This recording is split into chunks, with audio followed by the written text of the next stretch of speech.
Welcome back to Dead Good Book Reviews. I'm Judith and you're watching another episode of Overbooked, the series where I talk about every single book on my shelf because otherwise someone might creep in and gather me while I sleep. Today we are starting a bit of I think there's only 2 videos, though there could well easily be more. Jemisin, we are talking about the Dreamblood duology. Some quick disclaimers before we start. I was either gifted or purchased for myself both of the books in this series. I'm pretty sure they were both gifted. Regardless of where books are coming from, nobody's paying me to talk about books and all opinions are my own. I'm going to keep this as spoiler-free as humanly possible, but if you do want to go into this series knowing absolutely nothing, click away now. Some content warnings do apply for this series. I would recommend looking them up yourself. I will link the story graph in the description below. Also, apologies for any noises in the background. The dog is up here and I can't make her go away. One day I will have an office with a door and she won't be able to come in and eat her own paw. But it is not this day. The Dreamblood duology started in 2012, I believe, with The Killing Moon, and then followed on with The Shadowed Sun in a year, which I will tell you now because I'm a proper booktuber who can look things up. Also 2012. Are they both 2012? Let's see. Yes! Well, ain't that convenient. I have a bit of a personal story with this one, which I have mentioned before in other places where I've talked about these books, but I don't think I've ever mentioned it on this channel. Maybe. If not, it's been a while, so let's talk about it now. I first read The Killing Moon on holiday in Sorrento in it must have been about 2012, 2013, on a family holiday, which was one of my favourite holidays of my life. Except for the fact that the day before my boyfriend of almost 6 months broke up with me via Facebook Messenger. Oh, I'm over it now. But thinking back to how older teenage Judith felt about it at the time, I basically wanted to descend as far into a fantasy realm as I humanly possibly could. And I read this first book from the library, and I also read Daughter of Smoke and Bone. I devoured that series while on holiday. And then I kind of slightly forgot about this book, couldn't remember what it was called, but knew it had a sequel, and for years just didn't think about it because I couldn't remember the author. I just vaguely remembered that it had a moon on the cover, and then when I joined Bookish Internet, I found it again. I was like, right, finally I can read this. And then, because of who I was as a person at that time, I read the second one without rereading the first one, despite the fact that it had been maybe 5 years, and it didn't make any sense. So it was really nice to reread the two together again, as they were intended, and have a great time in preparation for this video. N.K. Jemisin, if you haven't already heard of her, I don't know where you have been, but she is an absolutely phenomenal author. The Bee's Knees has written amazing stuff, including this duology, the Broken Earth trilogy, which is absolutely fantastic.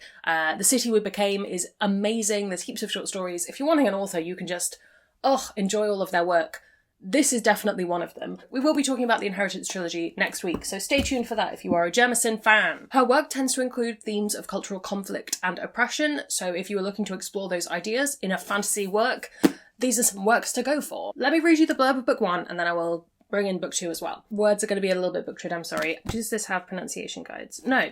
In the ancient city-state of Gujarat, peace is the only law. Upon its rooftops and among the shadows of its cobbled streets wait the gatherers, the keepers of this peace.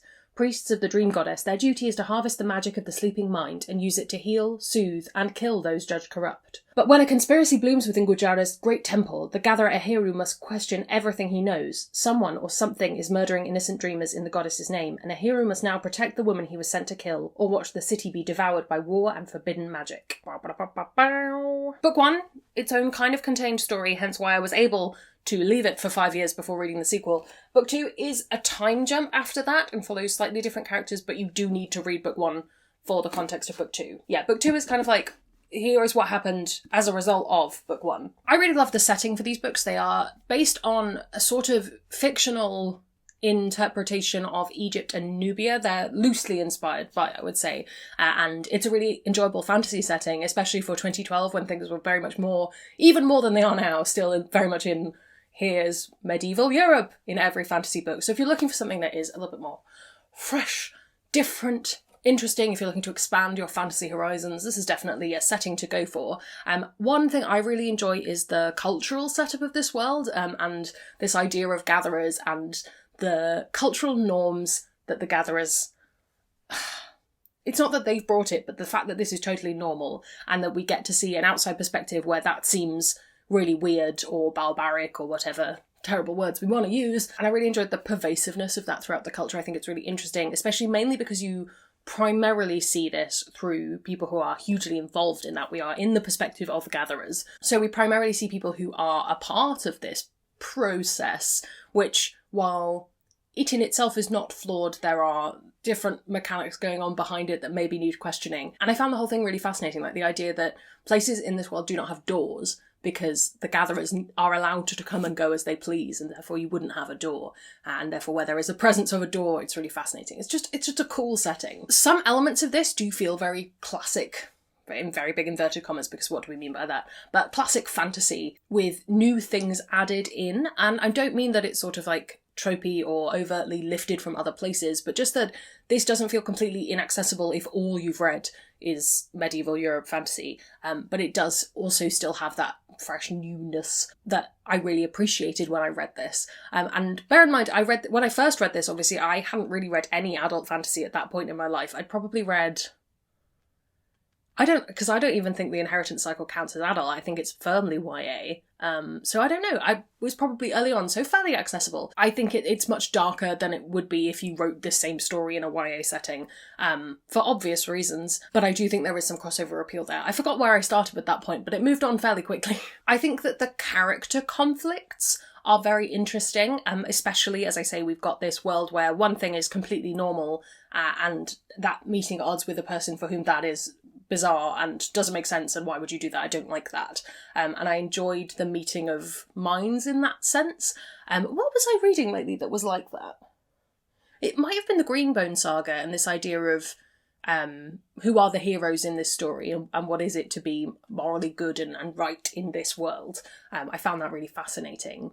And I think that particularly gets played out in the second book, where we have, in some ways, a different leadership involved and how that plays out as to these cultural practices. I find that very interesting. And we do get to see a lot of different aspects of culture in this world. So within that, you do have some really good moments of tension between characters, of all different kinds of tension, but there are a lot of different elements at play, and I really appreciate how the different character dynamics play out. I think some of them might appeal to people a little bit less. There are some various complicated relationship things going on, which I think N.K. Jemisin writes really well, and isn't shy of putting into her books. And there are some things that you kind of go, am I comfortable with this? And I think N.K. Jemisin's very good at making you question what should be comfortable and pushes you out of your comfort zone. I've said comfort too many times, but you know what I mean. And that's something we'll definitely talk about next week when we talk about the Inheritance trilogy. That's what it's called. Having said that this was quite an accessible book, I do think it's harder to get into than a lot of other fiction. I don't think it's hard for Jemisin, because I think that she just has this really unique writing style and quite often favours a really strange narrator, or not strange, but a non-traditional way of narrating the story. And we've seen that in various other books that she's written. The Broken Earth trilogy really springs to mind for that one. And I think that can be something that's a little bit harder to get used to, especially because this world has so much to take in and you have to take it in very quickly. It's a little bit of a struggle just to get into book one, and I think that my recommendation is to give yourself time, power through the beginning of book one, get to the real meat of the plot, get there, you'll have a great time, and then immediately read book two. Do not leave it 5 years, but definitely I wouldn't leave it very long before picking up book two, because I do think it benefits from having the context of book one and the emotional context of book one more than anything else. I will say, this isn't my favourite N.K. Jemisin series that I've read, or duology that I've read. I think my favourite is either Broken Earth or The City We Became. I really like both of them.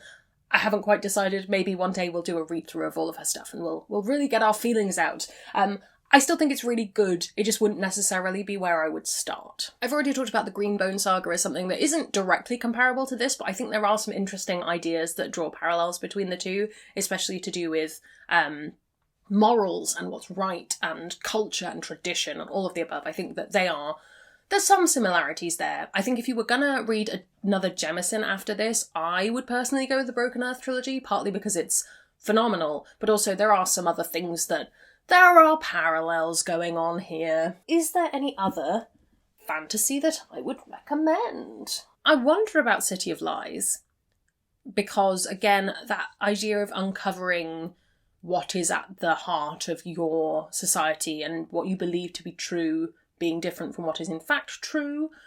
Maybe that's by Sam Hawke. I think that would be enough to get you started if you were looking for other things to read. So do I think that you should read this duology? I think absolutely yes. If you are like me and you are bad at remembering people, names, places, things, what they're doing, maybe take some notes. I think that would have helped me in every time I've read this. Just I've just not got the best brain for it, and I think that can make this more difficult, but I really love this setting. I really love N.K. Jemisin's writing.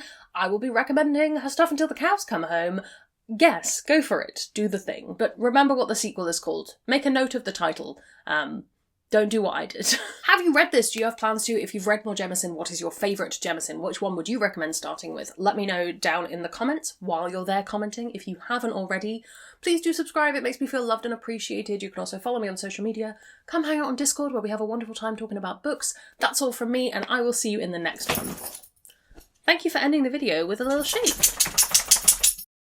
It's gonna be some bloopers now. That was actually very good timing. Are you gonna come be in the video? I'll move my tea. You can come say hi. You can be in the blooper reel. Come here. Step over the camera. Yeah. Oh no, you're not gonna be on camera if you go there. Oh, a puppy. Your heart's upside down. How are people meant to know you're an LGBTQ ally? How are the people meant to know? Okay, you done? Right.